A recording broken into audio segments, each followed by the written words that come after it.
So hi everyone, so I am Christy Misumayang, and today I'm gonna tackle about today I'm gonna tackle about the Education 4.0 in the school curriculum. So first, let's identify what is the Education 4.0. So Education 4.0 is a desired approach to learning that aligns itself with the emerging fourth industrial revolution. So ang kanilang Education 4.0 is mao bitaw ni ang silbi ka ng ang desired approach nga kanang na himo sa industrial revolution. So mura siya kanang usa ka kanang gina-aim sa education nga kanang kinahanglan nga kanang buhaton sa kanang effect or sa kanang outcome sa kanang industrial revolution. So later magtakol ta about sa kanang industrial revolution. So ari ta focus sa Education 4.0. So ari ta sa kanang next is education evolution. So unsa kanang mga stages ni kung how education nga kanang nagka-change siya, naka-develop siya over and over. Then arita sa Education 1.0. So diri nga kanang evolution is kanang kuan pa nito siya diri sa kuan lectures and memorization. So more on focus pa diri sa kanang mga lectures, kuan and memorization. Na sige ra kanang kuan kasi pangalan ni memorize. Then pag Education 2.0 na diri ang internet enabled learning. Then pag Education 3.0, knowledge producing education. So man siya. Then pag Education 4.0, innovation production education. So diri mas na-develop na gid ang education, no, mas kuan na advancing na, mas nice. Then so let's move on. So let's move on to what is industrial revolution. So according to Schwab, he described industrial revolution as the appearance of new technologies and novel ways of perceiving the world that trigger a profound change in economic and social structure. So according ni Schwab, no, founder Schwab, nga ang kaniko ng industrial revolution kay mao ni ang kanang ihabit ang appearance sa pag-invent sa mga new technologies nga kana and how kung unsa ra to ginatan-aw bitaw ang gi-perceive ang kalibutan. So mao ni ang perceive ni Schwab kay mao ni siya. So which is which is na-trigger po sa tuwa ba yun na sa epekto bitaw sa tuwa nga nag-brought og mga changes within the economy and social structure. So murag kanang kuan siya according sa iya nga kanang ang industrial revolution is how kanang murag appearance siya sa pag-invent sa mga technologies which is na-adapt na to karon, no, in this new generation. So then ari din ta sa stages of industrial revolution. So sa stages ata, okay, so ari ta sa stages sa industrial revolution 1.0. So diri was the invention of the steam engine. So with the steam engine, human labor was replaced by the machine. So many laborers lost their jobs because machines did their jobs even more efficiently. So sa diri nga kanang stage, no, sa industrial revolution 1.0 is mo diri na invent ang mga steam engines, which is kanang diri is kanang nakuha na diri ang mga machines bitaw nga gigamit, no, mostly sa mga laborers, mga natrabaho. So kanang nagdaghan na ang nahimo, for example sa kanang palayan na sila na dito kanang naanin ibin ka machine nga kanang ikuan ra dira kanang ang machine ra mo work ba. So as di kanang mga steam engines, mga new machine is na kanang na-invent na siya. So na yung mga tao nga kanang na-loss ang kanang ilahang mga trabaho kay mao naman ang naglihok naman is ang kaning mga machine naman. So naay kanang nasa siya bati nga epekto kay kanang daghan ang nawalan yung trabaho sa diri nga kanang stage sa industrial revolution 1.0. So mao to siya. Then Next is the Industrial Revolution 2.0. So, was the age of science and mass production. Then, things started to speed up with the discovery of electricity. So, dari kay kanang nanadari no ang kanang nanan science and ang mga and mass production. So, dari na kanang invent na ang electricity. So, naanay mga kanang kuryente, mga ana. Then, suga, may nagad daghan na-invent na dari. There were a number of key inventions, gasoline engines. So, dari po na po yung na-invento la insad, which is ang kaning mga gasolina. Then, airplanes. Okay. Then, chemical, fertilizer, then human, then advancement in science weren't limited to laboratory. So, dili siya limitado po no ang mga advanced nga nahimo sa mga science is dili na siya limited bitaw sa kanang mga for laboratories. And also scientific principles were brought right into the factories, the most notable of which is the assembly line, which is effectively powered mass production. So, recall here Henry Ford's company, where by the early part of the 20th century, mass product cars were gasoline engine built on the assembly line. So, dari. So, nakahimo ka ng mga cars, which is kanang ikuan og mga gasolinahan. So, dari no na ina-invento nga car niya si recall Henry Ford. Cars with gasoline. So, mo sila.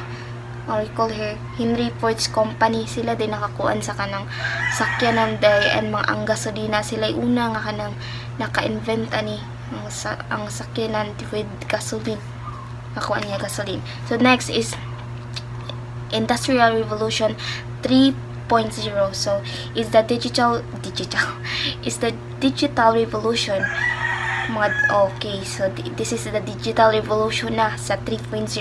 So we move from analog, electronic, and mechanical devices to digital technology. So like ani, di ba?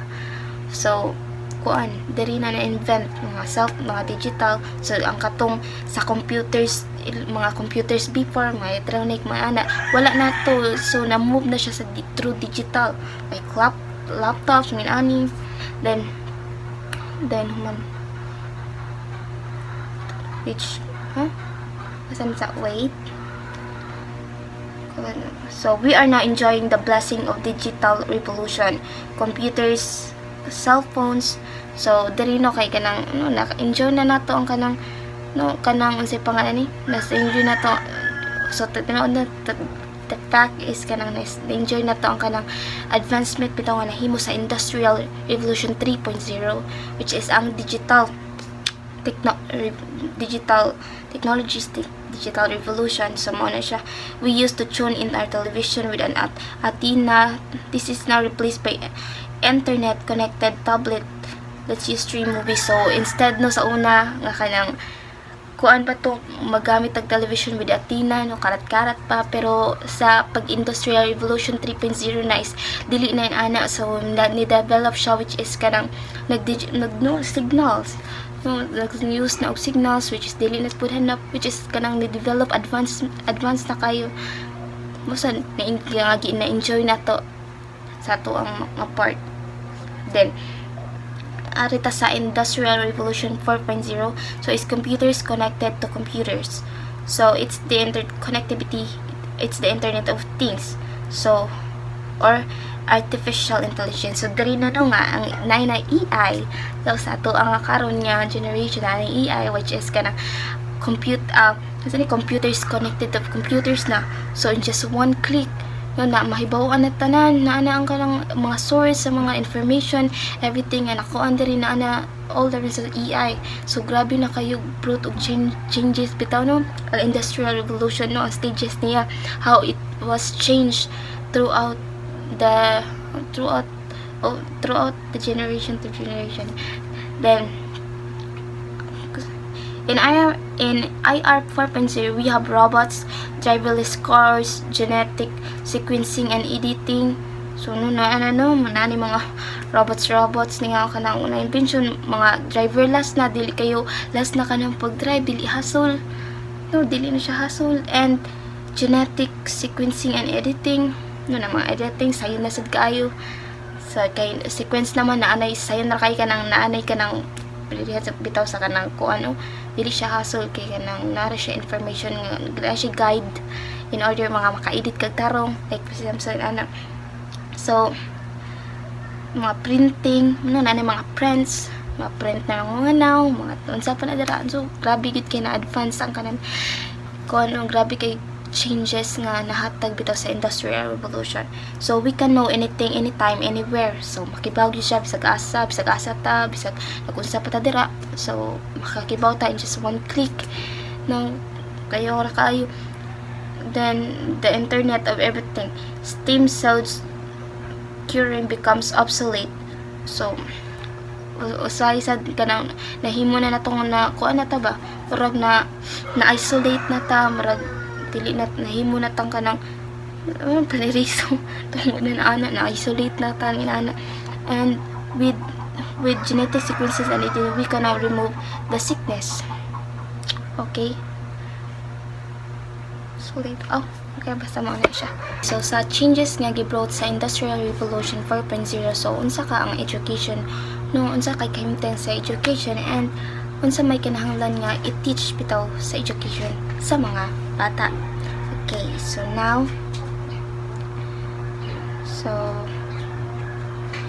so education 4.0 is the response of education sectors to all changes brought about the Industrial Revolution 4.0. So schools have no choice but to respond to the dramatic changes brought about by IR 4.0 if they have to be relevant. So wala gilaing choice no ang education nga kundi kanang respond sila sa kanang unsa bitay kanang effect sa gihatag sa Industrial Revolution 4.0 sa education. So wala sila lang choice no mga teachers, even the students, mga sa tanan, kundi kinahanglan gyud siya mo response kay wala may lain no, may lain niya pwede buhatan ba to response bitaw sa changes nga gihatag sa Industrial Revolution. Okay, so here are some statistics schools should consider to be relevant. So ako na nabasahon dere. So 80% of the skills trained in the last 50 years can now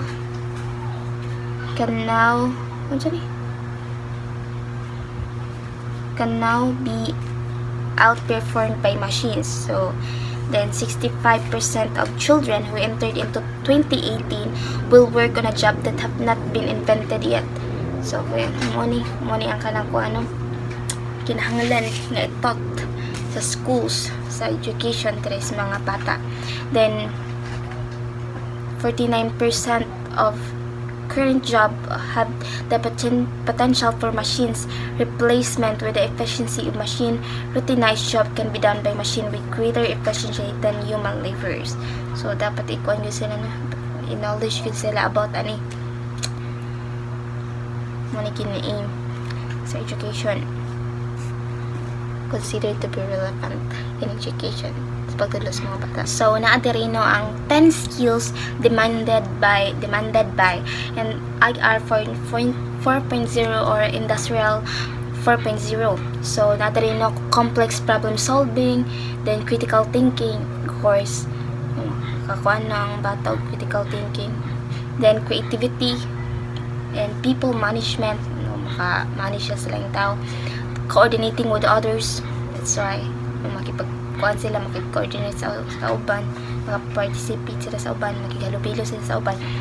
Emotional intelligence, so naasa sila emotional intelligence, judgment and decision making, no, maka-distinguish sila, maka-judge sila sa mga kuan, and maka-decision sila ilahara through their own piece. Then service orientation, negotiation and cognitive flexibility. All over na ang mga gini sa education, especially karon. So naa gini siya no mga gidemand sa education, which is kani. Then human, so ari ta sa research on how schools teach each of the following to prepare learners for Industrial Revolution 4.0. How should kanang educators or education kanang prepare bitaw sa mga students sa changes sa IR 4.0. Listen mo ulit ako. Then una is ang complex problem solving, so through the use of deductive method and explicit teaching. So kinahanglan sa usa ka teachers na magkuan gyud sa mag-use sila lain gyud mga kanang kuan engaging nga mga lessons, mga complex nga lessons in order para mas kanang mas complex bitaw ang mindset sa yung students. Kinahanglan nga i-develop jud sa usa ka students nga maka kuan gyud siya, maka-aim sila nga kanang makahimog og kanang critical thinking yun, maka-create og critical thinking, maka-deep sila og knowledge in order nga kanang maka-adapt pud sila, magamit nila ni sa kanang kuan how industrial revolution changes in the world, how they perceive the world. And then cognitive flexibility and critical thinking, so through inquiry-based teaching. So, diri sa kanang people management, coordinating with others, judgment and decision making and negotiation. So, through empowering and capacitating students, inspiring volunteerism and development of lifelong skills. So, diri makakuan sila maka-learn sila how to to manage themselves, how to kanang coordinate sa uban, how to kanang in order maka-learn sila, daghan kay mga realization nga mahitabuan ning dere. That's why giapil niya mga skills sa education, kaning demand skills kanitanan, kaning complex problem solving, cognitive flexibility and critical thinking, people kanitanan in order dako kay katabang sa mga students ba. Then next is ang kaning emotional intelligence. So through conduct of various activities related to gender and sensitivity and other guidance counseling programs. So through having knowledge so kibaw na ang mga students how to respect, how to kanang valid sila sa emotions sa uban ba, dili lang sila focus sa ilang kagalingon, but kibaw sila mo consider how to kanang sabot sa uban, and siya. That's why demand ni siya nga skills sa kanang education 4.0. Okay, then human service orientation. So there is a service orientation through kanang pakikuan mo ni diri ang mga kuan sa community, pag serves mga service kuan nga kanang trabaho pag-serve in order for how they can help the society. So siya. Next is ari na ta sa that is negotiation and cognitive flexibility. Okay. Humana. Okay, so ari na ta sa pasahan ako. So course content must necessarily purposefully include or integrate these 10 skills. So ang kanang content sa school, sa mga gipang tudlo sa mga maestra sa iyang mga estudyante, so dapat na ma-include gini o ma-integrate ni ang 10 skills nga akong gi-mention ganina, and nga kanang ma-involve siya sa pagtudlo sa bata or di ma-aim nila or ma-adapt nila ang kaninga skills. So mo na siya, so di ni pwede mawa kay kinahanglanon kay ni siya, di ba? So they must be taught to welcome machines and other features brought by industrial revolution. So kinahanglan matudloan gyud sila kung unsa ang mga paggamit sa machines. That's why sa karon nga ginatudloan na ang mga estudyante sa karon. Then so learners should be taught that artificial intelligence can enhance and optimize creativity. So kinahanglan sila nga maputang bitaw kay mostly gigamit ang AI, especially nagka-develop na yung mga students sa Japon niya kanang gigamit bitaw nga nimo lang tapulan ang kuan tungod sa pag-invent ani. That's why alaw kinahanglan niya kanang ato bitong ma-taught sa mga bata nga kanang mahatagan gyud sila knowledge ba nga true ani kanang mas kanang dili nila gamiton bitaw sa negative way ang mga kanang kuan ron, ang advancement karon nga na develop sa industrial revolution.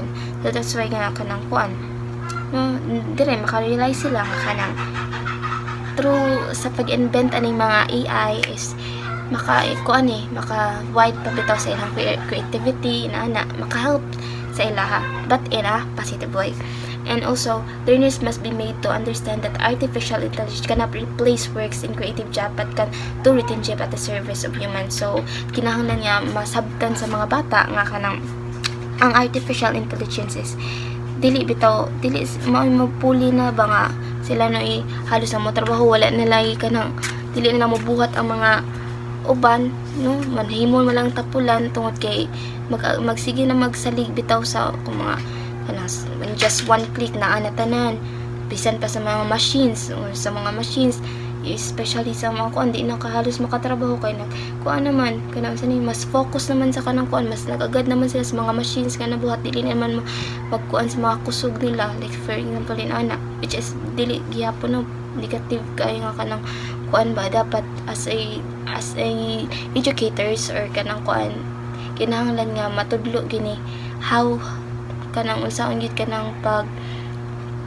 ang proper way in order in handling sa changes sa RI 4.0 nga nabuhat sa RI 4.0. Okay, then teaching methods, strategies, and activities must be such that these top skills for success in industrial revolution must be developed. So problem-based learning, project-based learning, service learning, immersion, shadowing, internship, and expected regular features for teaching learning methods and strategies. So mostly na naman yun, especially immersion.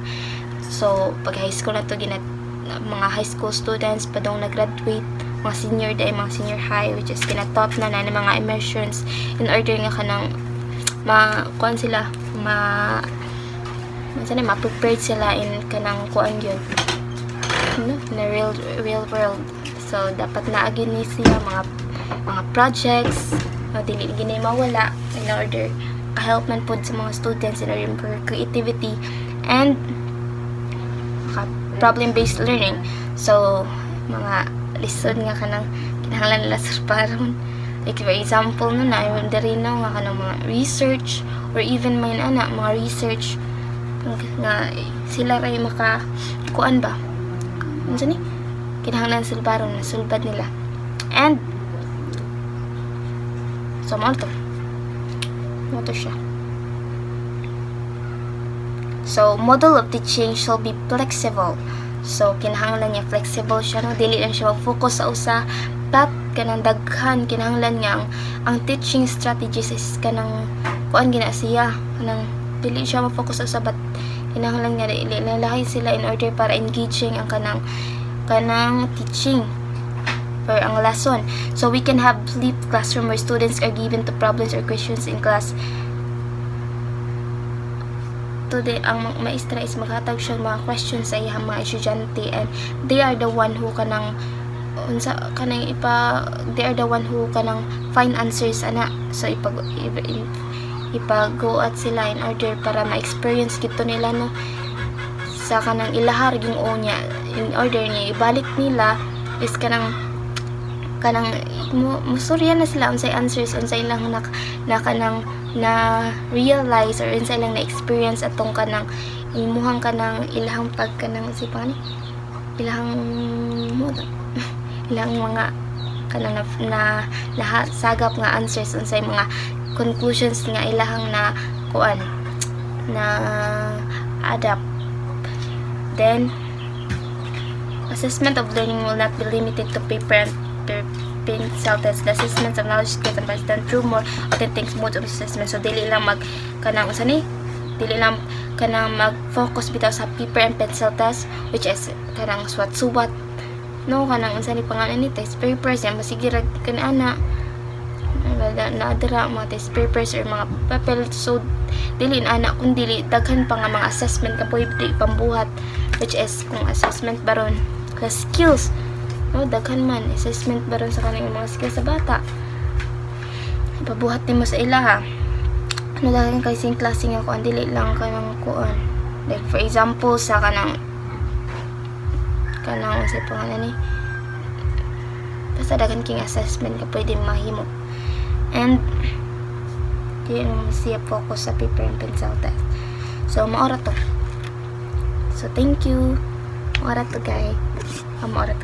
So maora to tanan ang ako ang topic sa Education 4.0 in the school curriculum. And thank you for listening.